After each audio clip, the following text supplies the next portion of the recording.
ರಾಜ್ಯದ ಶಾಲೆಗಳಲ್ಲಿ mobile ban ಬಗ್ಗೆ ಈಗ ಚಿಂತನೆಯನ್ನು ನಡೆಸಲಾಗ್ತಾ ಇದೆ. 16 ವರ್ಷದ ಒಳಗಿನ ಮಕ್ಕಳಿಗೆ ಮೊಬೈಲ್ ಬಳಕೆ ನಿಷೇಧ ಮಾಡಲಿಕ್ಕೆ ಒಂದಿಷ್ಟು ಚಿಂತನೆ ನಡೆಸ್ತಾ ಇದ್ದಾರೆ.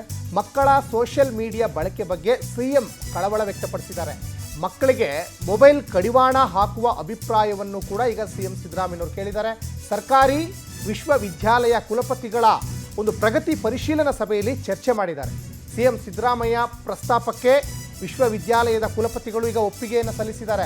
16 ಶಾಲೆಯ ಕ್ಯಾಂಪಸ್ಗಳಲ್ಲಿ ಮೊಬೈಲ್ ಬ್ಯಾನ್ ಮಾಡಲಿಕ್ಕೆ ಸಲಹೆಗಳನ್ನು ಕೂಡ ಈಗ ಮಾಡಿಕೊಂಡಿದ್ದಾರೆ. ಯಾಕಂದರೆ ಮೊಬೈಲ್ ಬಿಡಿ ಪುಸ್ತಕ ಹಿಡಿ ಅನ್ನುವಂತಹ ಒಂದು ಶಿಕ್ಷಣ ಇಲಾಖೆ ಒಂದು ಆಂದೋಲನಕ್ಕೂ ಈಗ ಮುಂದಾಗಿದೆ.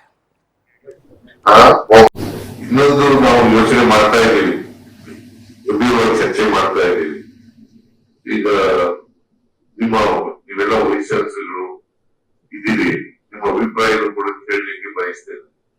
ಈ ಯುವಕರು ಈ ಡ್ರಗ್ಸ್ ಇದಕ್ಕೆ ಬಲಿಯಾಗ್ತಾ ಇದ್ದಾರೆ, ವಿಶೇಷವಾಗಿ ಯುವಕರು ಬಲಿಯಾಗ್ತಾ ಇದ್ದಾರೆ. ಮತ್ತೆ ಈಗ ಇದನ್ನ ಮಾಡಬೇಕು ಅಂತ ಯೋಚನೆ ಅನೇಕ ದೇಶಗಳಲ್ಲಿ ಮಾಡಿದ್ದಾರೆ. ಆಸ್ಟ್ರೇಲಿಯಾದಲ್ಲಿ ಮಾಡಿದ್ದಾರೆ, ಯುರೋಪ್ ಕಂಟ್ರಿಗಳಲ್ಲಿ ದೇಶಗಳಲ್ಲಿ ಮಾಡಿದ್ದಾರೆ.